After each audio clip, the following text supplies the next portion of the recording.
जी, आज के लेक्चर का आगाज करते हैं। Tab 4 lecture number 33। Sound clear है भाई? एंड पे जो बैठे हैं ज़्यादा तो नहीं है, ऊंच नीच करने की जरूरत तो नहीं भाई, आप ठीक थोड़ा सा कम कर देते जी। अब ठीक है? ज़्यादा हो गया या ज़्यादा कम हो गया? अच्छा चलिए, आज हमने कल जो लेक्चर कंसेप्ट डिस्कस किया था, हमने कौन सा कंसेप्ट था? Discharge of contract. आज उसके क्वेश्चंस हमने अटेम्प्ट करना है, ठीक है? उसके सारे क्वेश्चन डिस्कस करेंगे ताकि अगर लेक्चर के दौरान में कोई कमी बेशी रह भी गई थी, क्वेश्चंस को डिस्कस करते हुए रिवीजन भी हो जाए और हमारी प्रैक्टिस भी हो जाए। लेकिन क्वेश्चंस की तरफ चलने से पहले अगर कोई क्वेश्चन पूछना चाहते हो, आप कोई कंसेप्ट में इशू है तो वो पूछ लीजिए, वरना क्वेश्चन के दौरान में भी डिस्कशन होती रहेगी, रिवीजन होती रहेगी। उससे पहले भी कोई क्वेश्चन पूछना चाहे पूछ सकते हैं। जी मेरे भाई, डिस्चार्ज बाय परफॉर्मेंस का मतलब है कि दोनों पार्टीज ने अपनी अपनी जो भी रिस्पॉन्सिबिलिटी थी वो पूरी कर ली और कॉन्ट्रैक्ट खत्म हो गया। इसमें कुछ भी नहीं मजीद, इसमें सिर्फ यह कि ये गुड एंडिंग हो गई, दोनों पार्टी ने अपना अपना काम खत्म कर लिया, कॉन्ट्रैक्ट भी खत्म, अपने अपने घर जाएं सो स्कूल से, कोई इशू नहीं। डिस्चार्ज का मतलब है खत्म हो जाना, खत्म हो जाना, डिस्चार्ज का खत्म। अब वो खत्म होने का एक तरीका है कंप्लीट हो जाना, ये भी एक खत्म है। और जब कोई कॉन्ट्रैक्ट तोड़ देता है तो ये भी तो कॉन्ट्रैक्ट खत्म हो गया, लेकिन ये बैड एंडिंग है, ठीक है? तो डिस्चार्ज का मतलब खत्म हो जाना है, कंप्लीट होना नहीं है। परफॉर्मेंस का मतलब है कंप्लीट होना, ठीक है जी? डिस्चार्ज मतलब एंड होना, कॉन्ट्रैक्ट की अब कोई लीगल स्टेटस नहीं रहा उसका। और कोई क्वेश्चन जी? नॉन एग्जिस्टेंस या नॉन ऑकरेंस का मतलब यह है कि अगर आपका आप एक मिनट आ रहे, आपने एक डिपेंडेंट कॉन्ट्रैक्ट या कंटिंजेंट कॉन्ट्रैक्ट पढ़ा कोई? ये क्या होता है कि जब हमारी परफॉर्मेंस किसी कंडीशन पे बेस कर रही हो, अगर वो कंडीशन अगर होगी तो हम कॉन्ट्रैक्ट परफॉर्म करेंगे, वरना नहीं करेंगे। ऐसे ही होता है ना, कंटिंजेंट कॉन्ट्रैक्ट में ऐसे ही होता है। जब हम किसी के साथ एग्रीमेंट कर रहे हो और उसको डिपेंड कर रहे हैं किसी कंडीशन के साथ कि जब ये चीज होगी तो फिर उसके लिए हम ये काम कर रहे हैं, और वो चीज ना हो। जैसे अगर मैं इस्लामाबाद फोन करके कहूं कि मैं परेड देखने के लिए रूम बुक करवा रहा हूं, अब ये एक तरह से मेरा कॉन्ट्रैक्ट, क्योंकि मैंने कम्युनिकेट कर दिया ना मेरे पास, तो कॉन्ट्रैक्ट मेरा डिपेंडेंट हो गया, कंटिंजेंट हो गया परेड के ऊपर। अब अगर वो परेड होगी तो मेरा कॉन्ट्रैक्ट वैलिड है, अगर परेड नहीं होगी तो वाइड इन्फोर्सेबल नहीं है, ठीक है? सुपरवीनिंग इम्पॉसिबिलिटी हो जाएगी। लेकिन अगर मैं उसे कंटिंजेंट कर दूं, डिपेंडेंट कर दूं, दो चीजों के ऊपर, और एक हो और एक ना हो, तो फिर ये पार्शियल इम्पॉसिबिलिटी। पार्शियल इम्पॉसिबिलिटी से कॉन्ट्रैक्ट वैलिड रहता है कि वाइड हो जाता है? वैलिड रहता है, ठीक है? वो वैलिड रहेगा। क्लियर होगा मेरे भाई? ठीक है? ये नॉन एग्जिस्टेंस या नॉन अकरेंस को आप कंटिंजेंट कॉन्ट्रैक्ट के साथ, डिपेंडेंट कॉन्ट्रैक्ट के साथ लिंक करेंगे, आपको फौरन समझ आ जाएगा। कोई और क्वेश्चन? जी एक मिनट जी, नहीं आपके पीछे। सही, सब्सिक्वेंट इम्पॉसिबिलिटी में जो मतलब ये नॉन कॉजिंग सब्सिक्वेंट इम्पॉसिबिलिटी में है default of third party on whose performance are relied, इसको क्या डिफॉल्ट? सुपरवीनिंग इम्पॉसिबिलिटी में है जिसमें दो केसेस है ना सुपरवीनिंग में, एक वो जिसमें सुपरवीनिंग इम्पॉसिबिलिटी अलाउ होती है, एक वो जिसमें अलाउ नहीं मन। उसमें क्या डिफॉल्ट ऑफ थर्ड पार्टी। मैं दर्जी से कहा मेरा सूट सी दो, हफ्ते बाद से कहा आ जाएगा, हफ्ते बाद मैं गया सूट नहीं सिया, मैंने कहा क्यों? उसने कहा वो मेरा कारीगर जो है वो उसके गांव में किसी की डेथ हो गई, उधर गया हुआ, हफ्ते बाद आएगा वो। क्या मैं उसके खिलाफ ब्रीच ऑफ कॉन्ट्रैक्ट का केस कर सकता हूं? वो कहेगा ये तो सर सुपरवीनिंग इम्पॉसिबिलिटी है, मेरा कसूर थोड़ी है, ये तो थर्ड पार्टी के ऊपर डिपेंड कर रहा था, मैं वो थर्ड पार्टी का कसूर, आप उसके खिलाफ केस करें ना।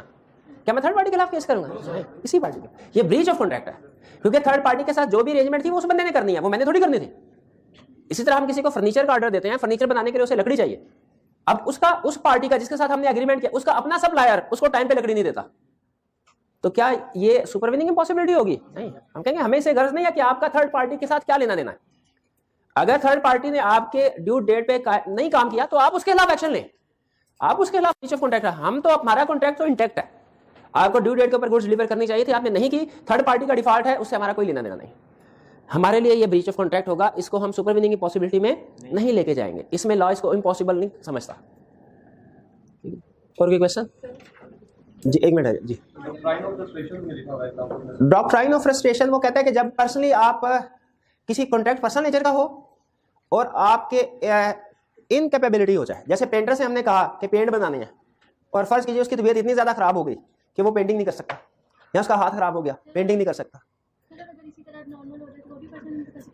अगर इसी तरह हाँ एबनॉर्मल हो जाए, वो पागल हो जाए, ठीक है, तो बिल्कुल वो भी डॉक्ट्राइन ऑफ फ्रस्ट्रेशन में आएगा, वो इम्पॉसिबल है, ठीक है? उसको लॉ एक्सेप्ट करता है कि अगर कोई पर्सनली इनकैपेबल हो जाए कोई कॉन्ट्रैक्ट परफॉर्म करने से, तो वो एग्रीमेंट वाइड डेथ या पर्सनल इनकैपेसिटी की वजह से। जी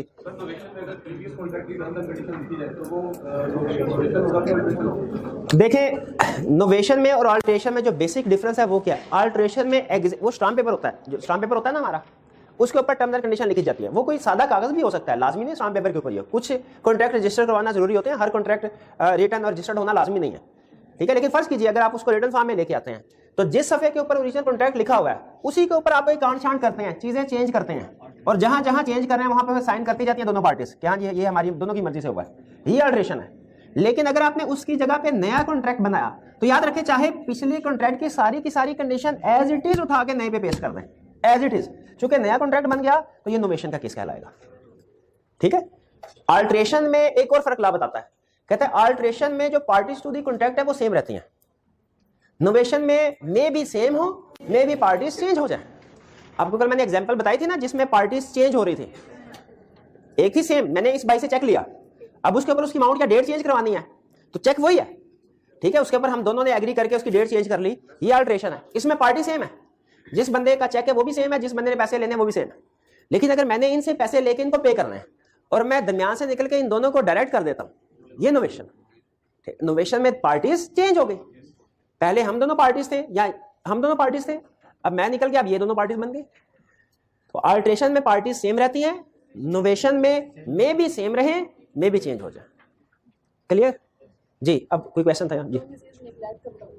प्रोमिजी निगलेक्ट करता है, अगर प्रोमिजी रिफ्यूज कर देता है परफॉर्मेंस को एक्सेप्ट करने से, यूं कह ले, ठीक है। जैसे फर्ज कीजिए, हाँ जी, अटेम्प्टेड परफॉर्मेंस कह सकते हैं इसको, ठीक है। एक पार्टी ने अपना कॉन्ट्रैक्ट परफॉर्म करने के लिए आई, लेकिन प्रोमिजी ने जो काम करना था, जैसे वो थिएटर वाली एग्जांपल है, उसमें उसने थिएटर पे उसको माइक वगैरह देने से रिफ्यूज कर दिया, या उसको एंट्री को रिस्ट्रिक्ट कर दिया कि इस सिंगर को आपने थिएटर में होटल में आने नहीं देना, अपने गार्ड को कह दिया, तो ये उसने निगलेक्ट किया या रिफ्यूज किया दूसरी पार्टी की परफॉर्मेंस को एक्सेप्ट करने से, इसमें भी कॉन्ट्रैक्ट खत्म हो जाता है, इसमें भी कॉन्ट्रैक्ट खत्म। हमने सिर्फ एक कंसेप्चुअली एक काम किया कि मैंने आपको ये कहा कि इस एग्जांपल को म्यूचुअल एग्रीमेंट से उठा के ब्रीच में ले जाएं, कंसेप्चुअली। एग्जाम में आएगा तो इधर ही लिखेंगे म्यूचुअल एग्रीमेंट में, लेकिन कंसेप्चुअली मैंने कहा इसको, रीजन क्या है, क्योंकि इसमें एक पार्टी अपना कॉन्ट्रैक्ट परफॉर्म करना चाह रही होती है, दूसरी पार्टी नहीं कर, ये म्यूचुअल का केस नहीं है, ठीक है जी। और कोई क्वेश्चन? आज के लेक्चर क्वेश्चन की तरफ चलते हैं फिर जी। अच्छा, कुछ क्वेश्चन सिंपल हैं, इजी हैं, उनमें मैं कंसेप्ट रिवाइज करवाऊंगा आपसे। क्वेश्चन 1, ये हमारा नहीं, ये लेक्चर नंबर और लर्निंग ऑब्जेक्टिव रेफरेंस को, हाँ ये 33 आज का लेक्चर, हाँ चैप्टर 8 लर्निंग ऑब्जेक्टिव 1 पहुंच गए सारे, चैप्टर 8 लर्निंग ऑब्जेक्टिव 1 आपकी कल की होम असाइनमेंट है। Question 1, briefly discuss whether promisor is discharge from his liability in following cases. हमने बताना है कि प्रोमिसर अपनी लायबिलिटी उसकी खत्म हो गई, डिस्चार्ज मींस खत्म हो गई, एंड हो गई या नहीं हुई। वो जाहिर है अगर कॉन्ट्रैक्ट वैलिड रहेगा तो वो अभी भी लायबल है, अगर कॉन्ट्रैक्ट वैलिड नहीं खत्म हो गया तो उसकी लायबिलिटी भी खत्म। A, Akram owes money to Bashir under a contract. अच्छा, इसमें ना मैं अक्सर भूल जाता हूं, अकरम और बशीर में पैसों का लेन देन है, उसने कहा अकरम ओव्स मनी टू बशीर, इसमें पैसे किसने लेने हैं, पैसे किसने वसूल करने हैं, बशीर। हाँ, अकरम मकरू, ओव्स का मतलब होता है मकरूज है, अकरम मकरूज है बशीर का, यानी अकरम ने पैसे देने हैं, बशीर ने पैसे लेने हैं। It is agreed that Akram Bashir and Shajim, it is agreed between Akram, Bashir and Shazim that Bashir shall now accept Shazim as his debtor instead of Akram। तीनों पार्टी में ये एग्री हुआ कि अब बशीर पैसे अकरम से नहीं लेगा, शाजिम से लेगा। क्या डिस्चार्ज ऑफ कॉन्ट्रैक्ट हुआ? बिल्कुल हुआ। और ये कौन सा मोड है? Mutual agreement, novation. अच्छा, अब मुझे बताइए, अकरम ने पैसे देने हैं बशीर को, अगर शाजिम पैसे अदा ना करे क्या फिर अकरम ने पैसे देने हैं? फिर भी अकरम पैसे नहीं देगा। क्यों? क्योंकि पुराना कॉन्ट्रैक्ट खत्म हो गया। नोवेशन में यही होता है ना, पुराना कॉन्ट्रैक्ट क्लियर हो गया। अब ये नोवेशन की हुआ एग्जांपल है जिसमें पार्टी चेंज हो गई है जी। नहीं, ये जब उन्होंने एग्री कर लिया, एग्री कर, ये लिखा हुआ it is agreed between Akram Bashir and Shajim, तो एग्रीड का मतलब यही है कि उनका एग्रीमेंट हो गया। रिटन फॉर्म में नहीं हुआ होगा शायद, ज़बानी क्लास, लेकिन क्या ओरल एग्रीमेंट्स वैलिड होते हैं? बिल्कुल वैलिड है, बिल्कुल वैलिड। ए क्लियर? बी, आजम ओव्स बाबर ₹10,000। आजम मकरूज है बाबर का, आजम ने बाबर को पैसे दिए 10,000। Azam enters into agreement with Babar and gives Babar a mortgage of his Azam state for ₹5। Gives mortgage का मतलब क्या है? गिव मॉर्गेज का मतलब गिरवी के तौर पे उसको दे दिया, भाई ये मेरा घर ले लो आप। Babar mortgage Azam state for ₹5,000 in place of the debt of ₹10,000। 10,000 के डेथ की वजह उसने कहा 10,000 का पूरी सेटलमेंट कैसे होगी? 5,000 में। यहां पे बेहतर होता अगर वो क्लियर कर देता in place of full satisfaction of debt of ₹10,000। ठीक है, जो एग्जांपल होते हैं, एग्जांपल थोड़ा अब ये डिफरेंट क्वालिटी कंट्रोल्स होते हैं। आई कैप का जो 5 पेपर का क्वेश्चन होता है ना, वो 3-4 लोग देखते हैं, तो वो छोटी छोटी चीजों का ध्यान रखते हैं। 5 पेपर के क्वेश्चन में इस तरह की कंफ्यूजन नहीं आती। एग्जांपल जो बुक बना रहा है एक बंदा वही बना रहा है, तो सम टाइम उसके जहन में आए चीज लिख देता है, सम टाइम नहीं। तो आप देखेंगे एग्जांपल्स पढ़ते हुए ना सम टाइम आपको लगेगा इन्फॉर्मेशन कुछ कम है, लेकिन जो 5 पेपर के क्वेश्चन होंगे ना उनमें आपको ये एम्बिग्यूटी फील नहीं होगी, इसलिए कि 5 पेपर का क्वेश्चन 4-5 लोगों की नजरों से गुजरता है, उसमें क्वालिटी कंट्रोल ज्यादा है। एग्जांपल में बात कोई कमी बेशी, लेकिन जहां पे कमी बेशी हुआ मैं आपको साथ साथ डिस्कस करता जाऊंगा। तो यहां पे वो ये कह रहा है कि मैंने पैसे देने थे, लेकिन उनकी जगह पे 10,000 की जगह पे 5,000 की सेटलमेंट करवाई, कोई घर का हिस्सा दे के किराए पे कि भाई ये अब आपका, ये पोर्शन आपका हुआ। क्या आजम ने अब पैसे देने हैं कोई बाबर? लेकिन उसने तो 10,000 देने थे, तो 5,000 दिए हैं। ये रिमिशन है, रिमिशन का केस क्लियर हो गया। अब उसने कोई भी पैसे नहीं देने। नॉर्मली इसी तरह होता है ना कि कोई बंदा अगर काफी अच्छे से वादे कर रहा हो, हमें पैसे, हम कह रहे हैं यार चल सारे ना से जितने तुम्हारे पास है वो दो, उतने तो रिकवर करवाएं हम। C Ajmal owes Boris ₹10,000 under a contract. Ajmal मकरूज है बोरिस, अजमल ने बोरिस को पैसे देने हैं 10,000। Boris obs Chandra ₹10,000। आगे बोरिस ने चंद्रा को पैसे देने हैं 10,000, ए ने बी को देने हैं, बी ने आगे सी को देने हैं। Boris orders Ajmal to credit Chandra with ₹10,000 in his books, but Chandra does not assent to the arrangements. Boris Ajmal को कहता है कि भाई तुम ऐसा करो, मेरी बजाय ना अब तुमने चंद्रा को पैसे देने हैं, लेकिन चंद्रा क्या कहता है, भाई ये मुझे अजमल ने, ठीक है, मैंने तुमसे ही पैसे लेने हैं, अजमल सही पार्टी नहीं है मेरे ख्याल में। क्या अब अजमल ने बोरिस को पैसे देने हैं कि चंद्रा को? सिल्वर। चंद्रा ने पैसे किससे वसूल करने हैं? बोरिस। क्या बोरिस ये कह सकता नहीं भाई मैंने तो अजमल को कह दिया उसी से जाके लो? ये उस वक्त वैलिड होता जब पार्टीज की आपस में कंसेंट होती। जब तक तीनों पार्टीज की मर्जी नहीं होगी ना, ये एग्रीमेंट नहीं हो सकता नोवेशन का। हाँ, चंद्रा एक पार्टी भी नहीं मानी, नहीं चंद्रा नहीं मानी, ये क्या आपको कैसे पता चला वो नहीं माना? मैं तो ये हमेशा चंद्रा नहीं माना। चले तो पार्टी जब तक तीनों पार्टीज की कंसेंट नहीं होगी, तीनों पार्टीज की कंसेंट नहीं होगी, ये नोवेशन का एग्रीमेंट, नोवेशन के लिए बल्कि एग्रीमेंट में किसी भी किस्म की चेंज के लिए सारी पार्टीज की कंसेंट होना जरूरी है। एक पार्टी की भी कंसेंट नहीं होगी तो एग्रीमेंट नहीं हो सकता। सी क्लियर? जी मेरे भाई। बी में मैंने कहा सर उसमें उसकी कंसेंट चाहिए, बाबर की कंसेंट नहीं बताई। अच्छा, केस स्टडी में जिस चीज की इंफॉर्मेशन नहीं बताई ना उसका कोई मसला नहीं है, उसका कोई मसला होता वो क्वेश्चन में बताता। केस स्टडी में जिस चीज के बारे में इंफॉर्मेशन नहीं, जिसका क्या मतलब है वो सही है। आपके पास दो ऑप्शंस होते हैं, या तो ये कि ये अज्यूम कर ले कि जो चीज उसने नहीं बताई वो ठीक है, या अगर जो चीज नहीं बताई ना तो उसका क्या हो सकता है, दोनों पॉसिबिलिटीज कवर करें कि अगर कंसेंट दिया तो क्या करना है, कंसेंट नहीं दी तो क्या करना है। मैंने दोनों के बजाय क्वेश्चन की इंफॉर्मेशन से अंदाजा लगाया, मुझे लगा वो यही चाह रहा है कि हम कंसेंट की तरफ लेके जाए। लेकिन यहाँ पे एक मिनट है, अब भाईजान लिखा था आजम एंटर एग्रीमेंट लिखा तो हुआ है, ये एग्रीमेंट किस चीज का नाम है? उसकी रजामंदी के बगैर एग्रीमेंट कर दिया होगा। अब क्या सर ये तो लिखा एग्रीमेंट हुआ, ये नहीं लिखा फ्री कंसर्ट थी कि नहीं थी? लिखा हुआ एग्री हुआ है, उसकी रजामंदी है। आजम और बाबा दोनों की रजामंदी है। कैसे पता चला दोनों की रजामंदी है? डी की तरफ चले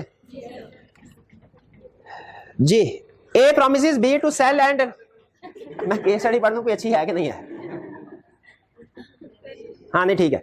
Asif promises Binish to sell and deliver 500 bales of cotton on 1st November at her warehouse, and Binish promises to pay for goods on 1st December. Asif does not supply the goods. ये तो वो हो गया। हाँ, dependent consideration. एक party ने अगर perform नहीं किया दूसरी पार्टी लायबल है। रेसिप्रोकल प्रॉमिसेस की टाइप्स पढ़ी थी ना? शाबाश। कौन कौन सी टाइप्स थी? शाबाश। एक मिनट अरे, mutual and dependent, mutual and independent, concurrent. लेकिन इसके बाद 3 एग्जांपल और भी थी। रिप्रोडक्शन का क्वेश्चन आया तो वो भी छापनी है। First to do, legal and then illegal, alternate promise वाले थे, प्रिवेंटिंग पार्टीज टू परफॉर्म, ये यही वाला था जो हमने कल पढ़ा है, प्रिवेंटिंग पार्टी। चलें ठीक है, ठीक है, ये क्लियर हो गया। अब पेमेंट नहीं होगी क्योंकि गुड डिलीवर नहीं हुई। आगे चलते हैं।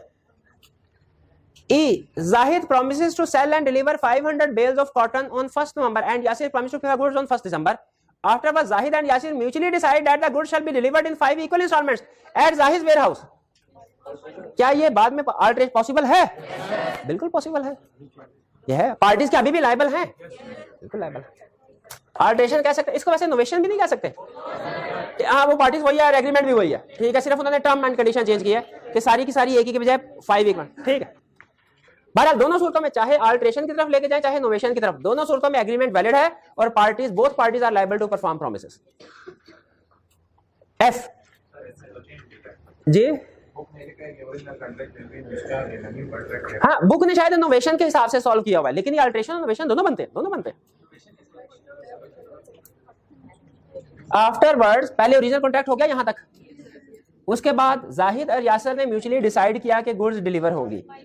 उसमें यह क्लियर नहीं किया कि एग्जिस्टिंग कॉन्ट्रैक्ट में ही उन्होंने चेंज किया है कि नया कॉन्ट्रैक्ट बनाया, तो इसलिए दोनों हो सकते हैं, दोनों हो सकते हैं। और मैंने आपको बताया सम टाइम अगर किसी केस के ऊपर 2 लीगल प्रोविजंस अप्लाई हो रही हो तो आप दोनों में से कोई भी लिख सकते हैं, लेकिन ये इंश्योर कर लें दोनों का कंक्लूजन सेम होना चाहिए।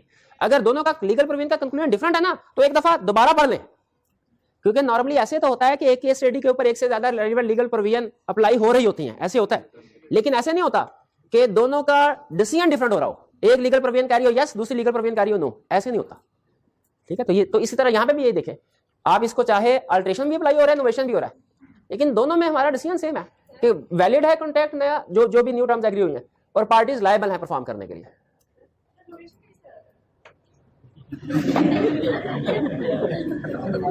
अभी तो बताया।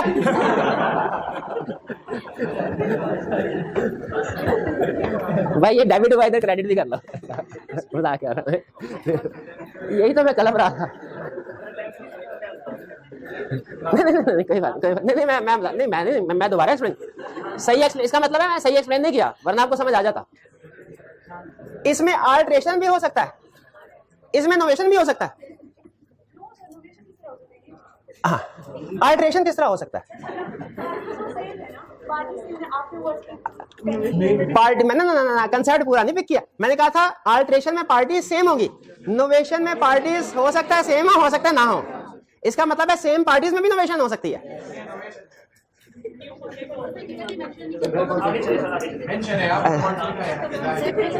नहीं ये मेंशन क्लियरली, मैं इस चीज से एग्री करता हूं कि इसमें अल्टरेशन या नोवेशन क्लियरली मेंशन नहीं है, मैं इससे एग्री करता हूं, आपका ये पॉइंट यहां तक बिल्कुल ठीक है कि ये मेंशन नहीं है, लेकिन इसमें अब मैं ये बता रहा हूं कि दोनों में से कोई भी ऑप्शन ले सकते हैं। जिन स्टूडेंट्स को लग रहा हो ये अल्टरेशन है वो अल्टरेशन की तरफ चले जाए, जिनको लग रहा है नोवेशन है वो नोवेशन की तरफ चले जाए, क्योंकि दोनों का सेम है कि जो भी टर्म्स एग्री हुई हैं वैलिड है और दोनों पार्टीज ने अपने अपना जो प्रॉमिस है उसको परफॉर्म करना है। आगे चलते हैं। F, Adeel promises to paint a picture for Salim. Salim afterward requested Adil not to do so. Adil agrees. आप ये बताइए। हाँ जी, इसमें ये कौन सा केस है? क्या ये पार्टीज ने अब अपना प्रॉमिस परफॉर्म करना है? पार्टीज लायबल है परफॉर्म करने के लिए? नहीं। हाँ है पर्सनल नेचर का, बात ठीक है, लेकिन यहाँ पे पर्सनल नेचर का आर्गुमेंट नहीं है कोई, यहाँ पे आर्गुमेंट क्या है? दोनों पार्टी ने एग्री कर लिया, तो ये क्या हुआ? रेसियन। लेकिन ये रेसियन बाय म्यूचुअल एग्रीमेंट है, शाबाश। ये रेसियन बाय सिंगल पार्टी नहीं है, एक सिंगल पार्टी की भी रेसियन होती है, वो फ्री कंसेंट में पड़ी थी, कंसेंट फ्री नहीं है तो एग्रीमेंट वाइड, और जिस एग्रीड पार्टी चाहे तो उसको रिसेंड कर सकती है, ये पढ़ा था ना हमने। उसमें डैमेजेस क्लेम होते हैं उसमें, इसमें क्योंकि इसमें दोनों पार्टी ने एग्री कर लिया, किसी का फॉल्ट नहीं है, mutual agreement by mutual agreement, clear? ये एच, आजम ओव्स बाबर ₹5,000, आजम मकरूज है बाबर का, समटाइम वो इंडेटेड भी लिखता है, आजम इज इंडेटेड टू बाबर, उसका भी ये मतलब है आजम मकरूज है बाबर का। Azam pays to Babar and Babar accepts in satisfaction of whole debt ₹2,000 paid at the time and place at which ₹5,000 were payable. ये ज्यादा बेहतर उसने क्लियर किया है 10 और 5,000 की निस्बत। ये क्या है? रिमिशन, रिमिशन है, बिल्कुल पार्शियल पेमेंट को एक्सेप्ट करना, पार्शियल पेमेंट को एक्सेप्ट करना, बिल्कुल रिमिशन। एच क्लियर? कोई प्रॉब्लम तो नहीं? Anam owes Bilal ₹5,000, Suhel pays to Bilal ₹1,000 and Bilal accepts them in satisfaction of his claim on Anam. अब यहां पे बेसिकली उसने फिर वही काम किया है, ये नहीं बताया इन फुल सेटिस्फैक्शन के पार्शियल सेटिस्फैक्शन, तो इसमें नॉर्मली हम फुल सेटिस्फैक्शन की तरफ जा सकते हैं, ठीक है। हाँ, तो अगर फुल सेटिस्फैक्शन की तरफ जाएं तो ये रिमिशन होगी, ठीक है, अनम ने अब अमाउंट पे नहीं करने। लेकिन अगर पार्शियल सेटिस्फैक्शन की तरफ जाएं कि नहीं 1,000 दूसरी बार, तो भी अनम की लायबिलिटी रिड्यूस हुई है, 1,000 खत्म नहीं हुई। क्या क्या जिस बंदे से पैसे लेने उसकी बजाय कि दूसरा बंदा पैसे, consideration by third party, valid consideration होती है? यहाँ पे कंसीडरेशन थर्ड पार्टी पे कर रहे हैं।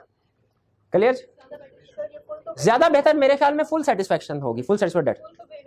फुल पे नहीं किया, हाँ जी। अब आप दोनों डिस्कस कर सकते हैं।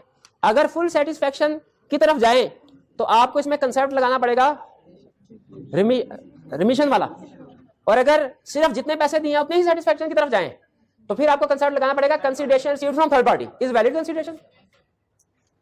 जे Ahmad owes Rizwan under a contract a sum of money, the amount of which has not been ascertained. Without ascertaining the amount, gives to Rizwan and Rizwan in satisfaction that accepts the sum of rupees 20,000.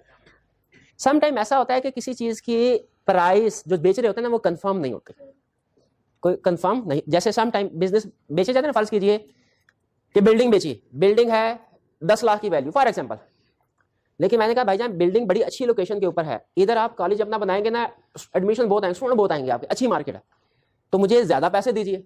वो party कहेगी भाई मुझे क्या पता नहीं बाद में student आते कि नहीं आते। तो प्रैक्टिकली सम टाइम ऐसा होता है, एडवांस लेवल पे आप एग्जांपल पढ़ेंगे, मैं उनसे कहता हूँ अच्छा ऐसा करें आप 10 लाख रुपए मुझे अभी दे दें, फिर अगले 5 साल तक जितना आपका इस बिल्डिंग से प्रॉफिट आएगा ना 20% मुझे देते जाइएगा। इस अरेंजमेंट में दोनों सिक्योर है, ये बायर भी सिक्योर है क्योंकि इसे पता है अगर प्रॉफिट होगा, अगर मेरी बात ठीक है जो कि फ्यूचर में साबित होनी है ठीक है कि नहीं, तो वो पैसे दे रहा होगा वरना नहीं दे रहा होगा। लेकिन ये अरेंजमेंट समझ आ गई आपको? इसमें क्या आप मुझे बता सकते हैं आज जब बिल्डिंग सेल हो रही है इसकी प्राइस क्या है? नहीं बता सकते, असर्टेन नहीं हो सकती। कम से कम 10 लाख तो है, लेकिन कितनी है टोटल, ये यही सिचुएशन है। अब फर्ज कीजिए, हाँ जी फर्ज कीजिए 1 साल के बाद ये कहते हैं मुझे अंदाजा हो गया 1 साल में मार्केट का क्या ऊंच नीचा है, आप ऐसा करें आप 15 लाख पकड़े, 10 लाख बिल्डिंग की अमाउंट, 5 लाख ऊपर और निकले आप। अब आपको आइंदा कोई पैसे नहीं मिलेंगे। अगर मैं ये पैसे रिसीव कर लेता हूं तो हालांकि टोटल, अब मुझे बताइए टोटल एग्रीमेंट की सेटिस्फेक्शन समझी जाएगी कि अभी भी मैंने फ्यूचर में पैसे रिसीव करने?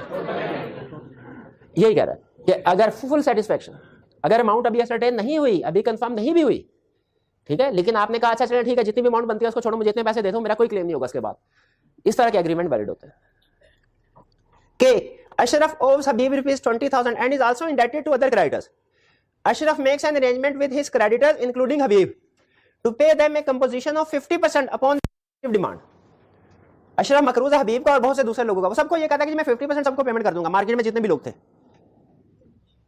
वो उन्होंने एग्री कर लिया, मेक्स एन एग्रीमेंट मतलब एग्री कर लिया, मेक्स एन अरेंजमेंट का मतलब दूसरी पार्टी ने भी एग्री कर लिया है। ये ना कहिएगा कि सर इसमें लिखा ही नहीं हुआ दूसरी पार्टी ने एग्री किया कि नहीं, अरेंजमेंट हो गई। अब अशरफ 10,000 पे करता है हबीब को, क्या बाकी पैसे पे करने हैं? नहीं, रिमिशन का केस है। जे को क्या हो गया?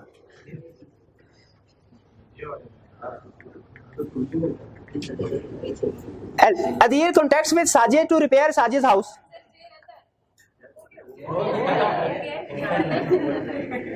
आप दोनों ने नाश्ता इकट्ठे किया ना?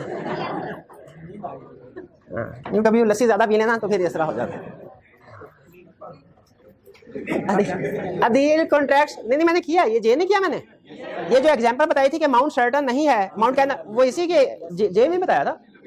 हाँ पूरी लंबी कहानी। Adeel contracts with Sajid to repair Sajid house.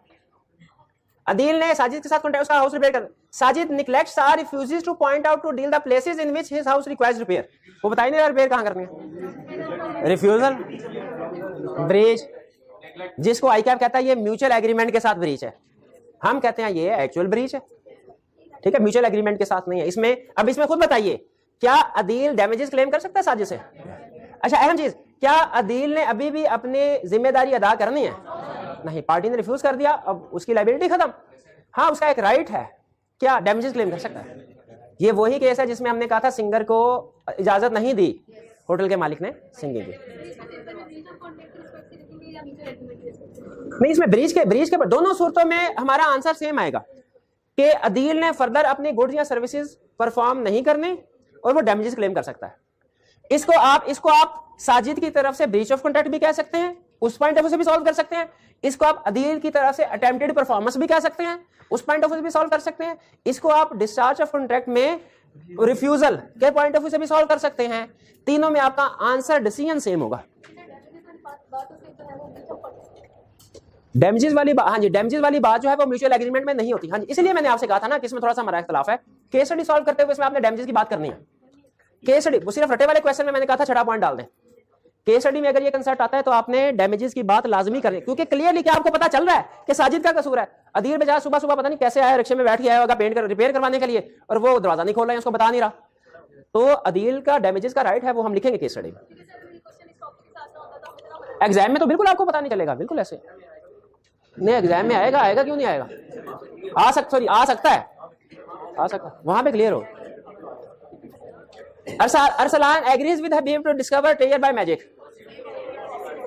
Initial impossibility. Agreement void है।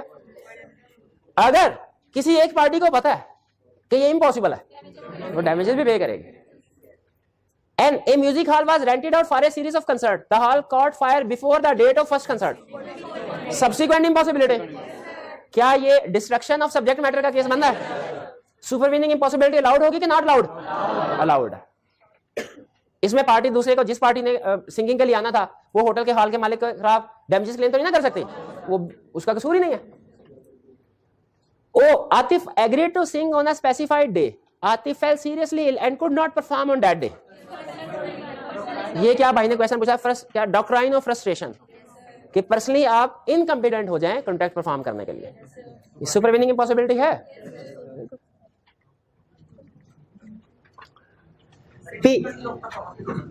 नहीं डिफिकल्टी ऑफ परफॉर्मेंस, डिफिकल्टी नहीं, लेकिन उसमें उसका अपना कसूर तो नहीं है। अगर याद रखे कुछ एक्स्ट्रा एक्सपेंसेस इनकर करके आप कॉन्ट्रैक्ट परफॉर्म कर सकते हैं, वो फिर सुपरवीनिंग इम्पॉसिबिलिटी नहीं होगी। लेकिन एक बंदा बीमार है, क्या वो एक्स्ट्रा पैसे इनकर करके ठीक हो सकता है? उसके गले से आवाज ही नहीं निकलनी, ठीक है नहीं। P Zahid contracts to take in cargo for Yasir at a foreign port, कि उसका कार्गो सामान लेके फॉरेन पोर्ट पे पहुंच जाएगा। Zahid's government afterward declares war against a country in which the port is situated. Supervening impossibility. Declaration of war, supervening impossibility. Allowed कि not allowed? Allowed. ये war वाली एग्जांपल थी कहीं? Alien enemy, हाँ ठीक है शाबाश। Alex and Boris contract to marry each other. Before the time fixed for the marriage, Alex goes mad. Supervening impossibility. और इसमें क्या था, आपने बल्कि शाबाश ये क्वेश्चन स्टार्ट में पूछा था, सुपरवीनिंग इम्पॉसिबिलिटी लाउड या नॉट लाउड? लाउड। अभी एग्रीमेंट परफॉर्म नहीं होगा। हाँ जी। Asim agreed to supply gold within a specified time. He failed to supply in time because of government's restriction on the transport of gold from collieries. कि जो रास्ता था वहां पे गवर्नमेंट ने ट्रांसपोर्टेशन के लिए बैन लगा दिया उस इलाके से। अच्छा ये असल में मैं आपको केस में उसने थोड़ा सा एक्सप्लेन करना चाहिए था। हाँ जी, अल्टरनेट रास्ता नहीं बताया उसने। सम टाइम ये होता है कि गवर्नमेंट, जैसे फर्ज कीजिए कि कराची के दो ताजिर हैं, उन्होंने आपस में एग्रीमेंट किया शुगर का, और जिस ताजिर ने शुगर सप्लाई करनी थी उसने पंजाब से मंगवा के शुगर फिर दूसरे ताजिर को सप्लाई करनी थी। एग्रीमेंट होने के बाद गवर्नमेंट ने बैन लगा दिया कि पंजाब से शुगर सिंध में सप्लाई, एक प्रोविंस से दूसरे प्रोविंस में सप्लाई नहीं होगी शुगर। अब पंजाब से तो शुगर नहीं पहुंच सकती कराची, लेकिन क्वेश्चन यह है कि क्या किसी दूसरे इलाकों से शुगर इंपोर्ट मंगवाई जा सकती है? बिल्कुल। अगर दूसरे इलाकों से मंगवाई जा सकती है तो फिर ये एग्रीमेंट सुपरवीनिंग इम्पॉसिबिलिटी में नहीं आएगा। अब चाहे दूसरी जगहों पे महंगी राइस क्यों ना मिल रही हो, अब ये ट्रेडर उस दूसरी जगह से राइस को बाय करेगा, शुगर जो भी है उसको बाय करेगा और फिर प्रोवाइड करेगा।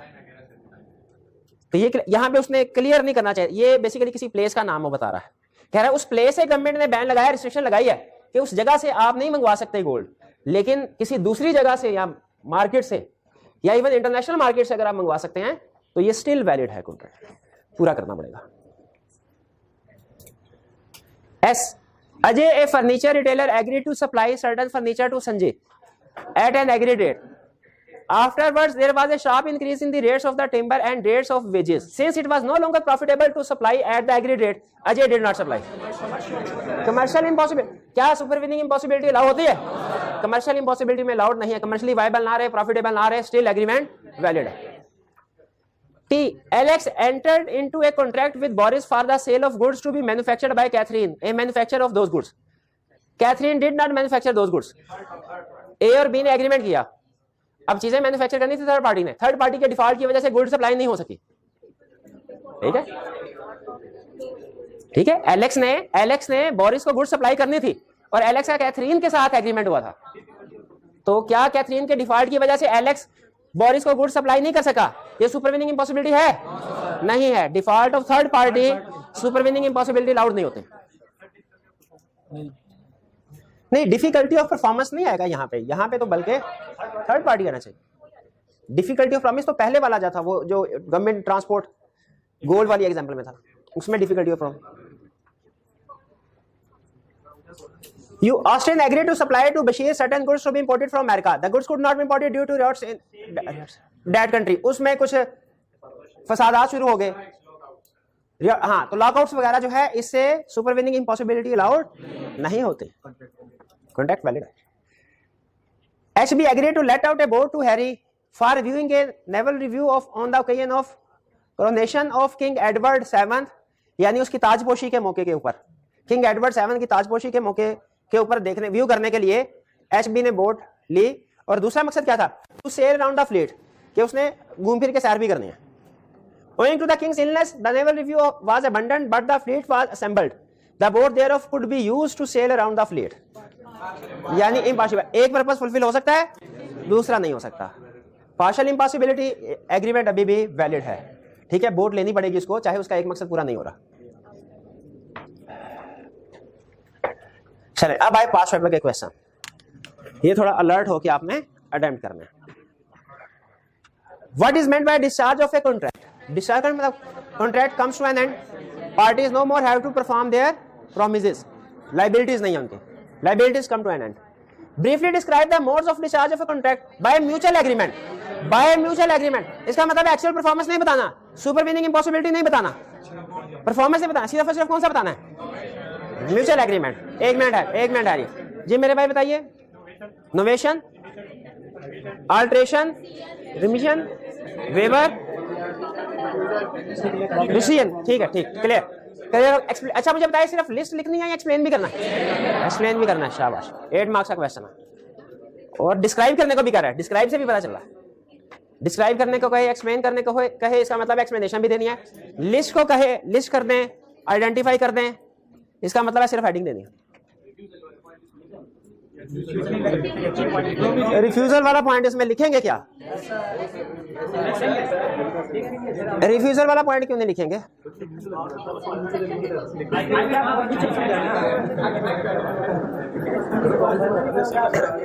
क्या इसमें रिफ्यूजल वाला पॉइंट लिखेंगे? वो तो मैंने अपना जाती नुक्ता नजर बयान किया था आपके सामने कि मेरे ख्याल में इधर नहीं होना चाहिए। अब जाहिर है आईकैब का पेपर सॉल्व कर रहे होंगे, आईकैब की क्लासिफिकेशन को फॉलो करना होगा, तो यहां पे आपको रिफ्यूजल वाला पॉइंट लिखना चाहिए। Question 3, respond to the following independent scenarios under the provisions of contract act 1872। Scenario नीचे एक ही है, शायद कोई एक से ज्यादा सिनेरियो होंगे, लेकिन हमारे इस चैप्टर से रेलेवेंट यही था, तो हमने इसको निकाल के इधर ही लिख दिया। Imran Traders entered into a 1-year contract with Minhas Oils Limited for the supply of क्या gravels for their extraction project in Badin। पता नहीं क्या चीज होती है, लेकिन बार कुछ ना कुछ चीज होती है। At a fixed price of ₹30,000 per dumper। वही मतलब केस के फैक्ट समझ आ रहे होंगे कि चीज सप्लाई की जा रही है, उसका पर यूनिट 30,000 का रेट है। 6 months after the contract, the diesel prices increased sharply, making it non-profitable for Imran Traders to continue the supply at agreed prices. Therefore, it terminated the contract on the ground of impossibility of performance. Describe whether the contract is discharged in the above situation. पहले हम उसे बता देंगे कि subsequently supervening impossibility हो तो contract discharge हो जाता है। अच्छा मुझे बताइए, relevant legal provision लिखते हुए हम वो सारे केसेस बता देंगे जिनमें contract discharge होता है, जिनमें सिर्फ relevant वाला, इसमें relevant वाला कौन सा है? तो बताइए, क्या यहाँ पे इमरान ट्रेडर्स टर्मिनेट कर सकते हैं? ये सुपरवीनिंग इम्पॉसिबिलिटी में अलाउड नहीं है, टर्मिनेट नहीं कर सकते। और अगर टर्मिनेट करते हैं तो दूसरी पार्टी ब्रीच ऑफ कॉन्ट्रैक्ट का केस फाइल करेगी, डैमेजेस क्लेम कर सकती है इनसे। क्लियर? सुपरवीनिंग इम्पॉसिबिलिटी अलाउड का केस हो और कॉन्ट्रैक्ट परफॉर्म ना करें तो कोई डैमेजेस नहीं देने होते, लेकिन सुपरवीनिंग इम्पॉसिबिलिटी नॉट अलाउड वाला केस है और आप कॉन्ट्रैक्ट परफॉर्म नहीं करते, फिर damages. Talib was indebted to Bashir for ₹10,000। Owes भाई सारी एग्जांपल्स उसने हमें ओव्स वाली समझाई, एग्जाम में उसने इंडेटेड का वर्ड यूज कर लिया। तालिब वाज इंडेटेड टू, कोई बात नहीं, हम कौन सा सिर्फ एग्जांपल पढ़ के गए थे, हम पास पेपर भी करके गए थे। Talib was indebted to Bashir for 10,000 on Talib's request, Bashir agreed to accept Jahangir as his debtor in place of Talib. Talib ने कहा बशीर से मेरी बजाय जहांगीर से पैसे ले लो। एग्री हो गए लोग? एग्री कर। Jahangir fail to make payment, ये नोवेशन का हो गया। नोवेशन का मतलब क्या है? पुराना कॉन्ट्रैक्ट खत्म और नई पार्टीज आगे। Jahangir failed to make payments on due date. Under the provisions of Contract Act 1872, you are required to explain whether Bashir can now demand payment from Talib. अब बशीर तालिब से पेमेंट नहीं डिमांड, अब उसको payment किससे? जो भी उसने लीगल एक्शन लेना जहांगीर के खिलाफ लेगा, तालिब निकल गया। जैसे ही कॉन्ट्रैक्ट नोवेशन हुई, तालिब क्लियर। कोई प्रॉब्लम इस क्वेश्चन में?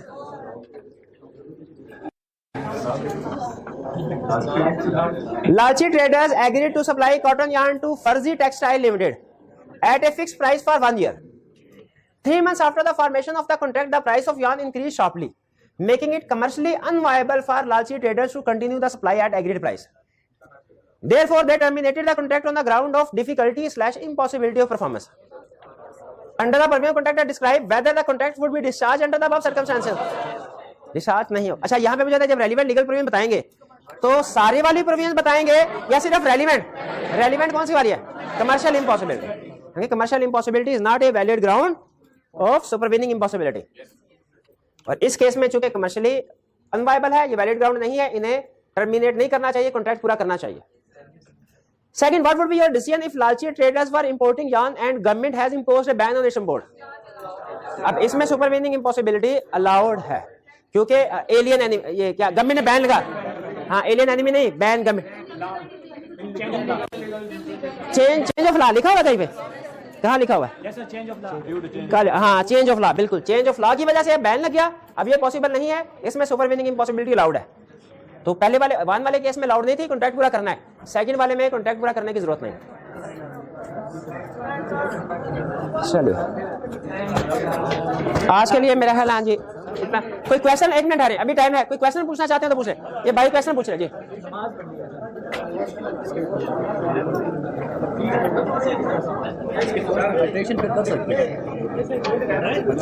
फर्स्ट, ये जो प्रीवियस क्वेश्चन था, इसमें स्टूडेंट कह रहे हैं कि सर ये इसमें कॉन्ट्रैक्ट डिस्चार्ज नहीं होगा, लेकिन क्या पार्टी अगर चाहे दोनों आपस में तो रिवाइज्ड रेट पे एग्रीमेंट हो सकता है, अल्टरेशन हो सकती है, रिवाइज्ड रेट पे अल्टरेशन हो सकती है, लेकिन वो उस टाइम से पूछा नहीं, हम बताएंगे ना।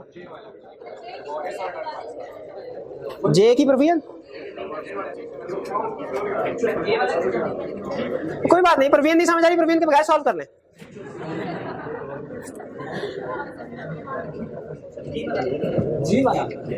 जे वाला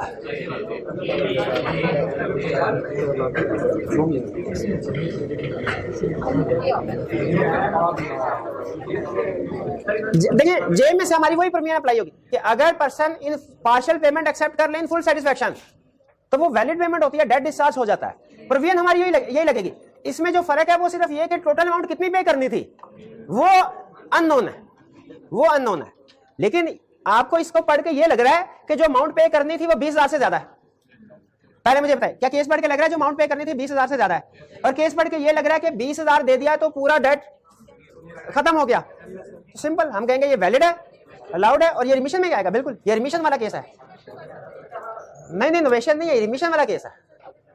उसमें नया एग्रीमेंट थोड़ी हुआ है कि अब इतने पैसे पे करने हैं, उसने तो पैसे दे के फारिग कर दिया उसको। अगर पैसे अभी भी अगर कोई नया एग्रीमेंट होता और पैसे अभी भी पेबल होते आपस में पार्टीज के एग्रीमेंट के, तो फिर आप नोवेशन की तरफ जा सकते थे। अब तो कोई कॉन्ट्रैक्ट ही नहीं है बाकी।